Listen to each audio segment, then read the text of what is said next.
So, how are you killing your automatic transmission? Everyone is killing automatic transmission just by driving it. Yeah, so it will die sometime. But all of us want to prolong the lifespan of our transmission because rebuilding them can cost you $2,000-$3,000 and even more. So the first thing you do to kill your automatic transmission is aggressive driving right after you started your car in the morning. The problem is that the oil, the fluid in this transmission is not warmed up, and it starts warming up really extensively, really fast, and then transmission starts overheating. When this happens, a lot of parts of your transmission will wear extensively and they will contaminate the fluid, and this will lead to really unpleasant results. The second possible problem is sleeping wheels. So your automatic transmission is made for comfort. It's not made for sports or for fun. It's made for comfort, whatever transmission it is. And when you make your wheels sleep, it just kills your transmission because the transmission parts sleep and the friction plates will wear and they will contaminate the fluid again, and you will get problems with this transmission much sooner than you expect. Also, how can you make this sleep? Press the button traction control off or ESP off or whatever you have in your car, and you will make your wheels spin.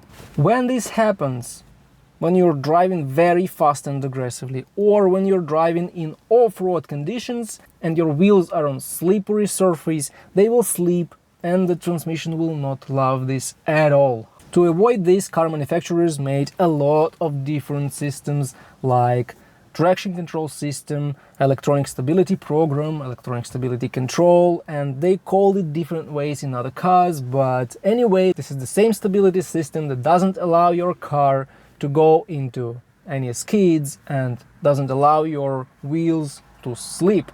The third way to kill your transmission is to keep it in drive or reverse when you're standing for a long time. For example, in a traffic jam, you see that you're standing for a minute or 2 or 3 and you still keep your transmission in drive and you keep the foot on the pedal, on the brake pedal. So your car doesn't move, but your transmission keeps working because it's an automatic transmission and it works every single minute, every single second when it's in D or R. And what happens in this case? The torque converter keeps rotating and your transmission keeps heating up and it will overheat sooner or later. So the fourth option you may want to do to kill your automatic transmission is not change the fluid. A lot of manufacturers now do the thing, they say the fluid is for the lifetime. They say lifetime fluid, so don't even try replacing it, don't spend your money on this, and it sounds cool, but it's not cool in reality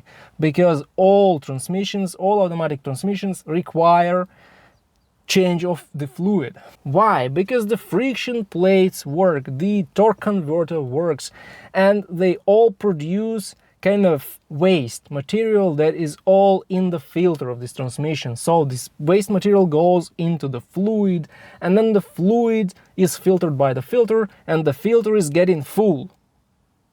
That's how it happens.